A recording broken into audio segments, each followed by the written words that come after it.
agora sim nós vamos trabalhar diretamente nexo causal. Chegou a hora, parte 2 aqui do crime nexo causal. Bora lá então destrinchar esse nexo causal, aprendê-lo de uma vez por todas.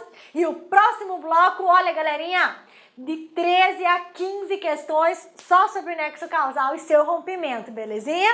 Então vamos lá comigo, me acompanhe. Ó, nexo causal, considerações iniciais. Considerações iniciais, vamos lá. Ao levarmos em consideração a teoria da equivalência dos antecedentes causais, prestem bem atenção, porque concurso público, ele quer saber qual é a teoria adotada pelo Código Penal Militar em relação ao nexo de causalidade. A teoria adotada pelo Código Penal Militar é a teoria da equivalência dos antecedentes causais. Poxa, professora, o que é essa teoria? O que significa essa teoria da equivalência dos antecedentes causais? É o seguinte, nada mais significa que analisar se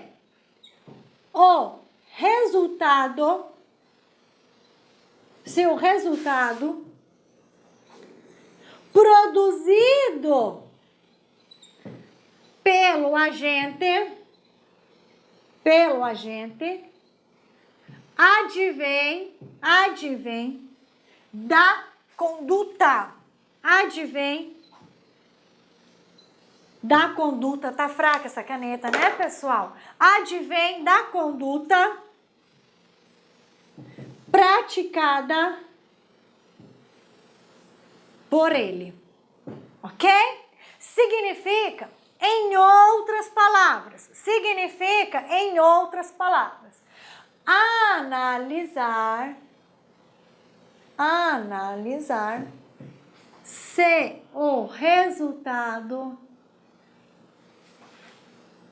criminoso,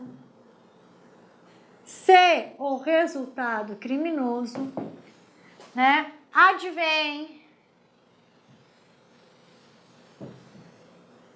do desdobramento natural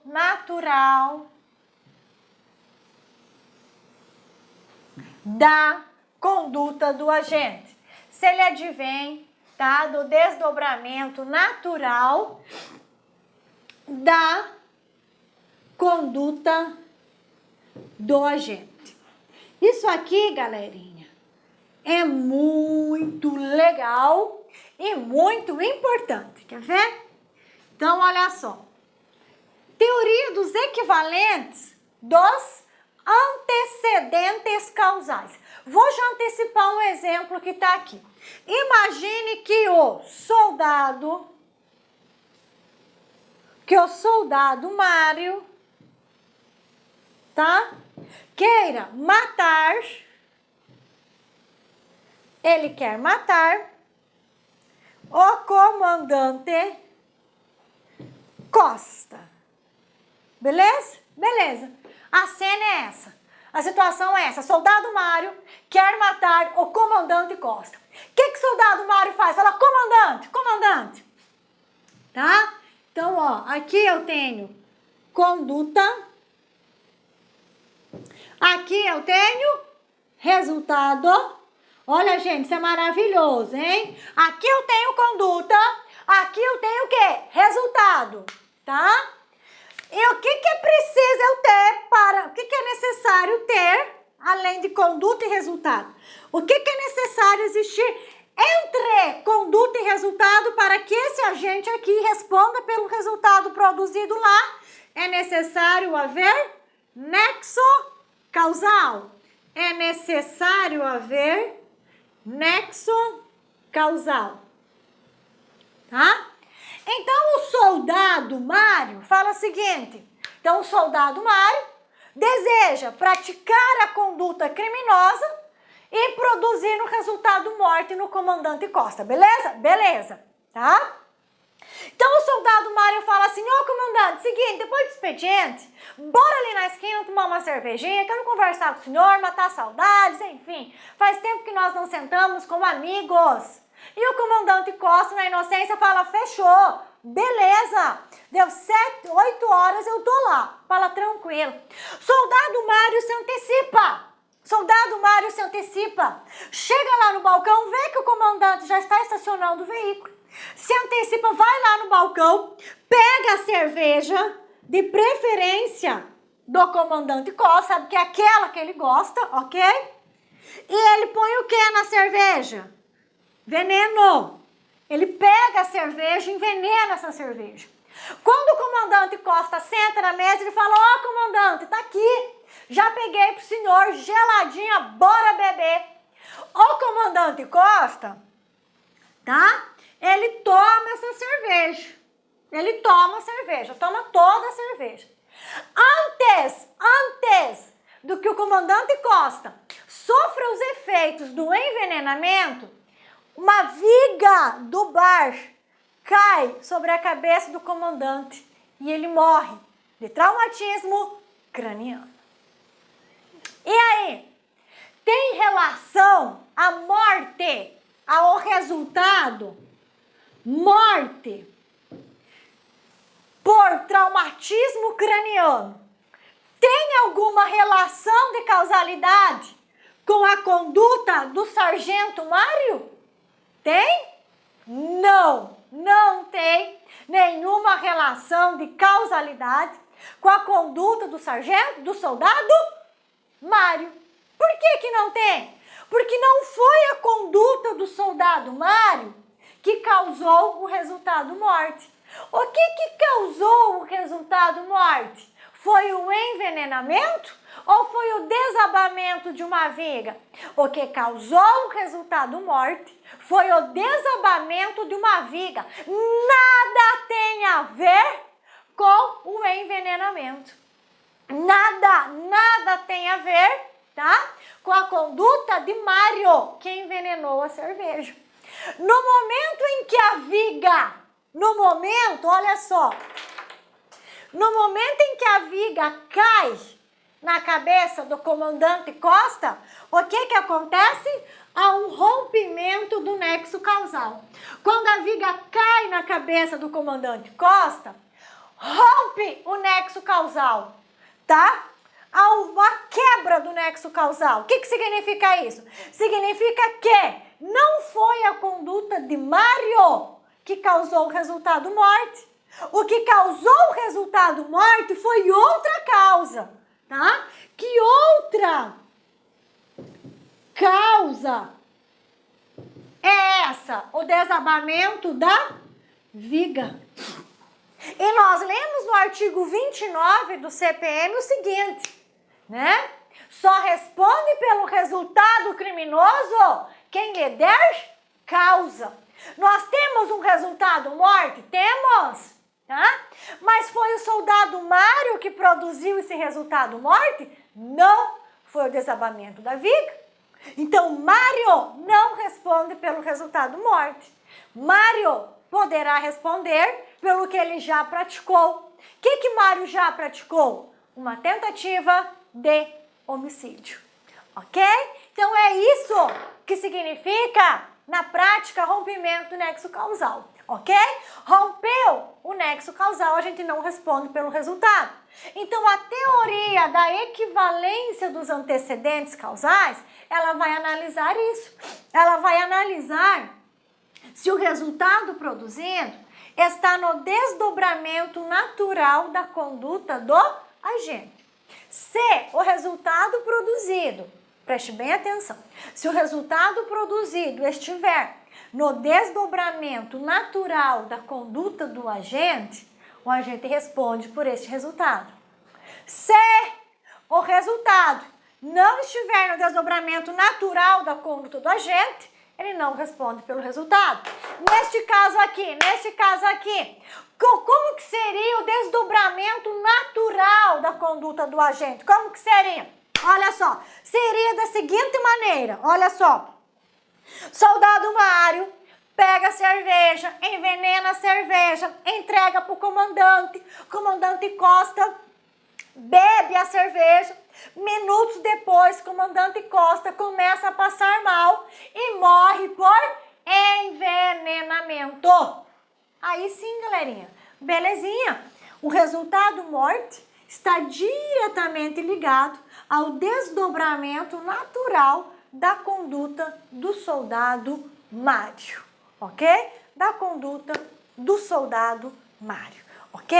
Então é isso que significa a teoria, tá? Da equivalência dos antecedentes causais. Significa analisar se o resultado, tá, criminoso produzido foi ocasionado, se esse resultado criminoso foi gerado pelo desdobramento natural da conduta do agente. Então, ao adotar a teoria dos equivalentes, né, teoria da equivalência dos antecedentes causais, o Código Penal falou o seguinte, olha, a teoria da equivalência dos antecedentes causais nada mais significa que analisar se o resultado criminoso produzido é originário do desdobramento natural da conduta do agente. Se o resultado produzido tem origem no desdobramento natural da conduta do agente, ele responde por aquele resultado. Se porventura o resultado é produzido por uma outra causa que não tem relação com a conduta do agente, ele não responderá por este resultado criminoso, ok? Então, isso que significa a teoria da equivalência dos antecedentes causais, ok? Então, ó, teoria da equivalência dos antecedentes causais. Agora você já sabe o que significa, ok? Então, olha só, vou ler de novo. Ao levarmos em consideração a teoria da equivalência dos antecedentes causais, considerando como causa toda ação ou omissão, tá? Sem a qual o resultado não teria produzido. Assim, para ver fato típico, além da conduta, ainda é necessário que exista o quê? Uma relação de causalidade entre a conduta e o resultado criminoso. Ou seja, para que alguém responda por fato típico, é necessário existir uma ligação, é necessário existir um nexo de causalidade que ligue a conduta praticada ao resultado produzido. Deste modo, a simples dúvida a respeito do nexo causal vai impedir, pessoal, a responsabilização do agente pelo resultado produzido. Tá? Para que possamos reconhecer se a condição é causa do resultado, utilizamos o processo hipotético de eliminação. Ou seja, esse processo hipotético de eliminação, pessoal, nada mais significa que analisarmos se o desdobramento natural da conduta do agente levaria à produção do resultado criminoso. Então, nós vamos analisar o desdobramento natural da conduta do agente. Levou ao resultado criminoso? Levou. Então, ele responde por este resultado, tá? Se algo fugir do desdobramento natural da conduta do agente e produzir o resultado criminoso, por este resultado criminoso, o agente não responderá. Então, olha que interessante isso aqui, ó. Se algo fugir do desdobramento natural da conduta do agente e produzir o resultado criminoso, por este resultado, ele não responderá. No exemplo que nós trabalhamos, né, algo fugiu do desdobramento natural, né, da conduta do soldado Mário. O que foi isso? Nós tivemos outra causa que deu o resultado morte, que não o envenenamento. Qual foi essa outra causa? A queda de uma viga sobre o comandante Costa. Então, ou seja, surgiu uma outra causa, surgiu uma concausa que originou o resultado. Olha só, galerinha. Então, a definição de nexo causal nós já temos. O nexo causalidade, o nexo causal, nada mais é que uma sucessão de fatos realizados pelo homem, né, que conduz a um resultado criminoso. Aqui eu tenho um exemplo de um desdobramento natural da conduta do agente que leva a um resultado criminoso. Que exemplo que é esse? Peguemos o homicídio. Imaginemos um homicídio por arma de fogo. O nexo de causalidade entre a ação e a morte é o disparo da referida arma contra a vítima, ok? Não fosse o disparo, a vítima não viria a óbito e não teríamos o crime de homicídio. Então, olha só, aqui nós temos um exemplo de desdobramento natural, tá, da conduta do agente que leva a um resultado criminoso.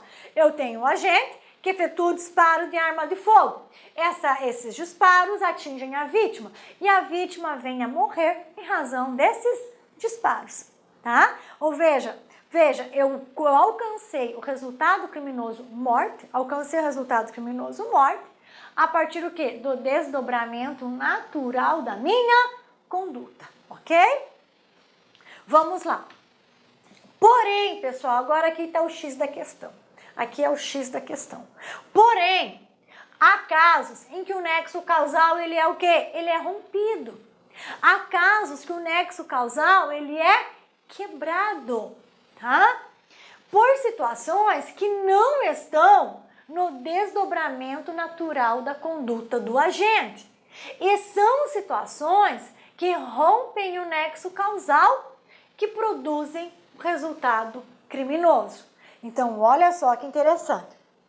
Já sabemos o que é nexo causal, já sabemos da sua extrema necessidade para que o agente responda pelo fato criminoso. Agora nós vamos estudar outra situação.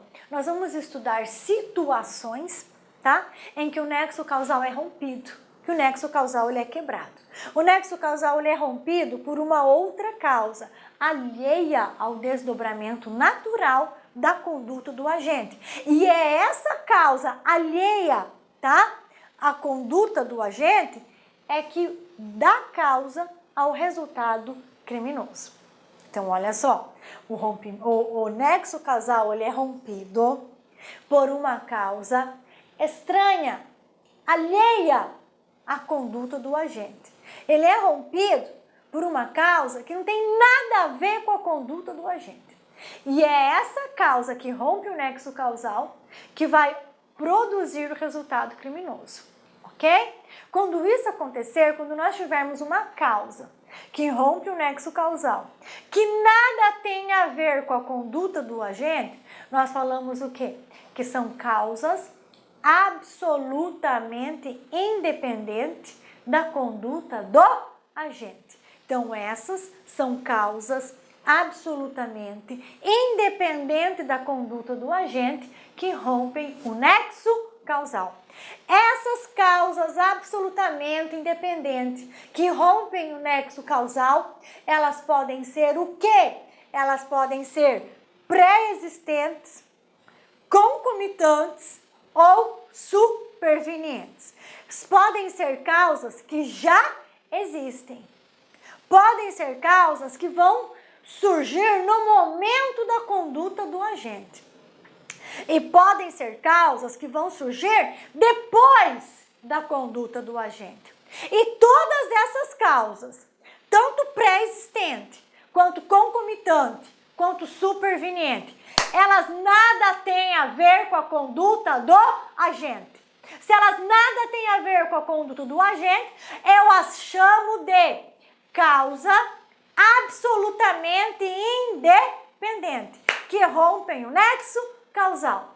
E como são elas, como são essas causas que produzem o resultado criminoso, como consequência jurídico-penal, o autor da conduta vai responder apenas pelo ato que ele praticou e não pelo resultado. Por quê? Porque o resultado não foi produzido pela conduta do agente.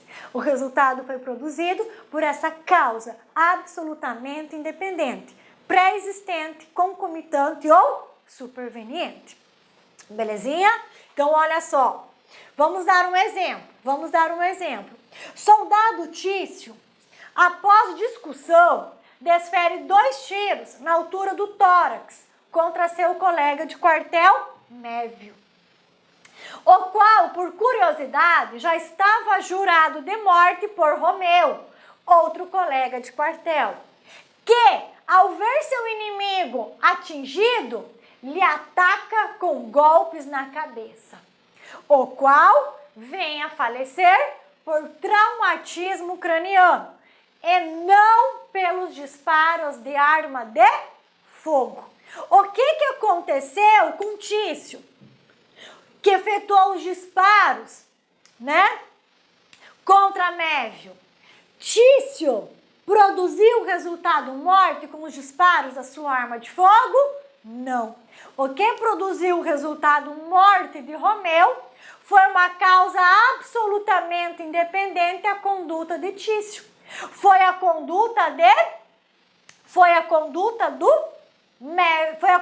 do Romeu, tá? Ou seja, o que causou a morte de Mévio não foram os disparos de arma de fogo de Tício.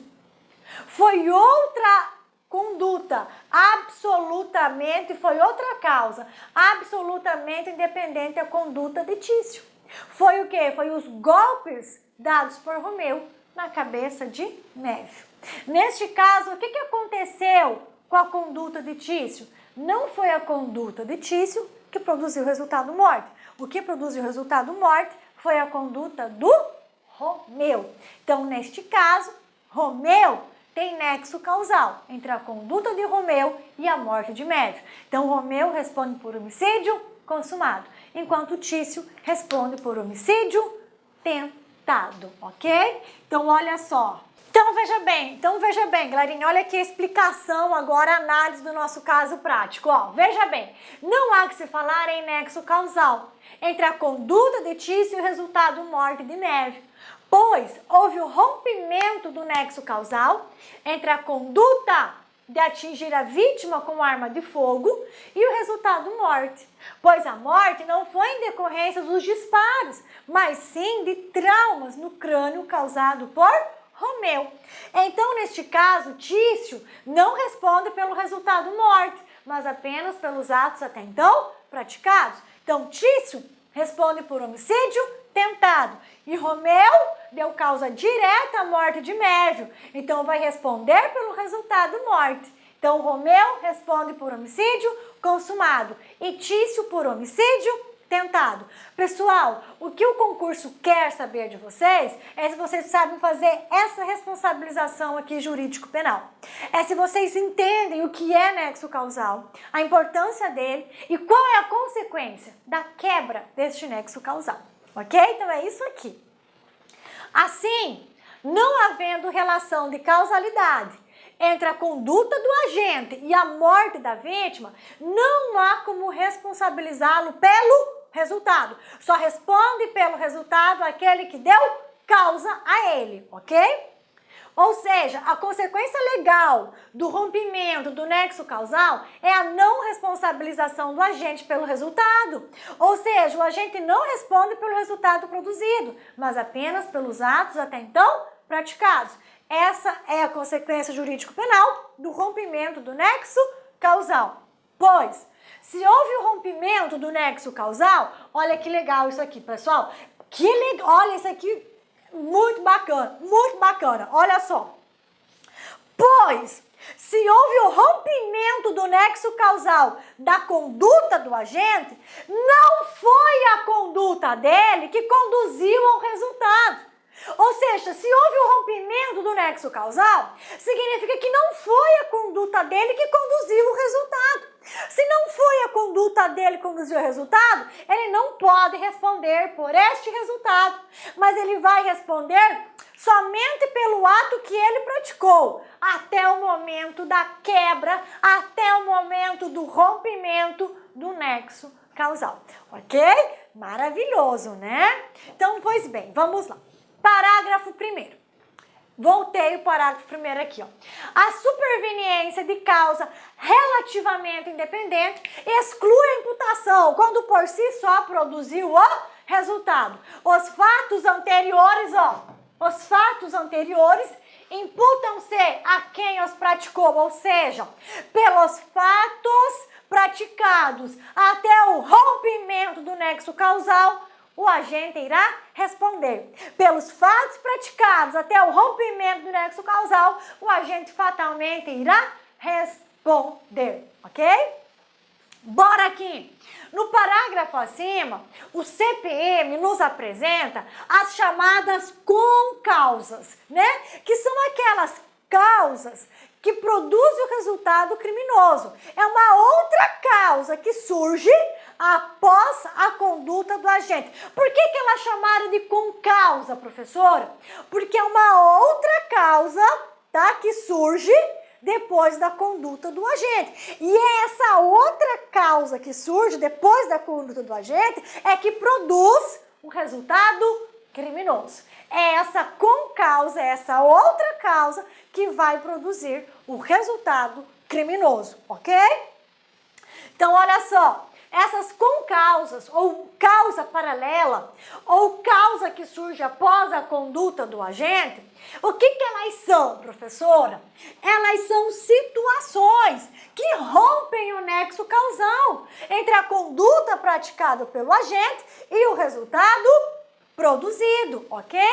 E essas causas que rompem o nexo causal, elas são de duas ordens. Essas causas que rompem o nexo causal, elas são de duas ordens. Elas são absoluta ou relativamente independente. Então, nós temos duas causas que rompem o nexo causal. As causas absolutamente independentes da conduta do agente e as causas relativamente independentes da conduta do agente. Ou seja, bem rapidão, as causas absolutamente independentes da conduta do agente são aquelas causas que nada tem a ver com a conduta do agente. Não tem ligação nenhuma, não tem envolvimento nenhum com a conduta do agente. É o exemplo do nosso soldado Mário, que leva o comandante para tomar cerveja envenenada no bar e a viga do bar cai na cabeça do comandante. A viga do bar cair e matar o comandante tem alguma relação com a conduta do Mário, do soldado Mário? Claro que não. Então eu digo que essa é uma causa absolutamente independente da conduta do agente, ok? Então as causas absolutamente independentes da conduta do agente rompem por completo o nexo causal. E são elas que dão causa ao resultado. Sendo assim, o agente não responde pelo resultado criminoso produzido. Pois bem, nós vamos estudar primeiro as causas absolutamente independentes, em seguida as causas relativamente independentes. Mas tanto as causas absoluto como relativamente independente da conduta do agente, elas são de três ordens. Elas são pré-existentes, elas são concomitantes e elas podem ser supervenientes. Então, o que nós temos? Agora nós vamos estudar o quê? Nós vamos estudar as causas absolutamente independentes da conduta do agente. Pré-existente, concomitante e superveniente. É bem facinho, galera. É bem facinho, tá bom? Então, olha só. Causas absolutamente independentes da conduta do agente que rompem o nexo causal. Quando que a causa será pré-existente? Quando essa causa ela existir antes da conduta do agente. Então, pré-existente é toda a causa que existe antes da conduta do agente. Concomitante é toda a causa que ocorre junto, no mesmo momento, da conduta do agente, tá? Superveniente é toda a causa que acontece depois da conduta do agente. Então, aqui, o que eu tenho? Eu tenho uma conduta do agente que vai ser rompida. Só que essa situação que rompe, ela pode acontecer antes da conduta, durante a conduta ou após a conduta. E agora, para vocês bem entenderem, ok? Para minha alegria e satisfação, nós vamos trabalhar com exemplos, né? Que eu já falei demais de teoria aqui de nexo causal, né? Já explorei demais. Vocês já não aguentam mais ouvir eu falando de nexo causal, de conduta, de tipicidade, de produção de resultado, né? Então agora bora para exemplos práticos. Então vocês já sabem da importância do nexo causal. Vocês já sabem que esse nexo causal ele pode ser rompido. Já sabem que o que rompe o nexo causal pode ser uma causa absoluta ou relativamente independente da conduta do agente. Já sabem que tanto essas causas absolutas quanto relativamente independentes, elas podem acontecer em 3 momentos. Essas causas que rompem o nexo causal, elas podem surgir antes da conduta do agente, pré-existente, durante a conduta do agente, concomitante, e depois da conduta do agente. Elas são chamadas de supervenientes. Então agora nós vamos trabalhar exemplos de causas que rompem o nexo causal. Causas absolutamente independentes, que nada tem a ver com a conduta do agente. Vamos lá então? Me acompanhem nos exemplos que eu criei aqui para vocês, tá bom? Então vamos lá. Situação hipotética de causa absolutamente independente pré-existente. Ou seja, eu tenho o quê? Eu tenho conduta, tenho resultado. Professor, e onde que está essa causa que vai romper o nexo causal? Ela está antes da conduta. Tá?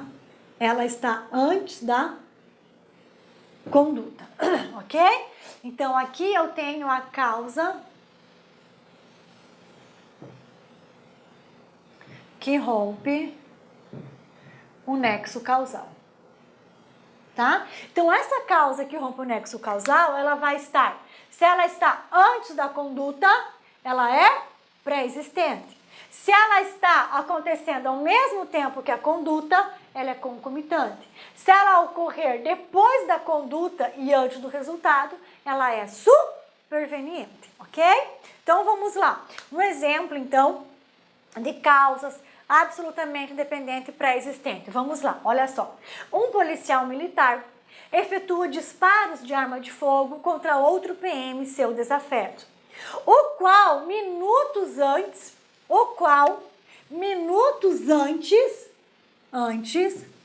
havia ingerido veneno com a intenção de tirar a própria vida. O exame de necropsia revela que a causa da morte não foi os disparos, mas sim o veneno ingerido antes dos disparos. Então, veja bem, a causa da morte é o quê? É envenenamento. Ou seja, eu tenho uma causa que rompeu o nexo causal anterior à conduta do agente. Por quê? Porque antes mesmo que o agente efetuasse os disparos, ele já tinha o quê? Ingerido veneno. Ele estava vivo, mas tinha acabado de ingerir o veneno. Após receber os disparos, ele morre. Mas não morre em decorrência dos disparos. Ele morre em relação ao envenenamento. Ou seja, eu tenho uma causa, o envenenamento antes dos disparos é uma causa absolutamente independente. E é uma causa o quê? Pré-existente. É uma causa que rompe o nexo causal que já existia no momento em que o agente praticou a conduta de efetuar os disparos. Ou ainda, mais um exemplo. Um policial militar possui vários desafetos no quartel, onde desempenha suas funções. Pois bem, certo dia, 2 dos seus desafetos, Miguel e Bernardo, decidem matá-lo. Porém, um desconhece o desejo do outro. Tá? Miguel e Bernardo não estão aliados em matar seu desafeto. Porém,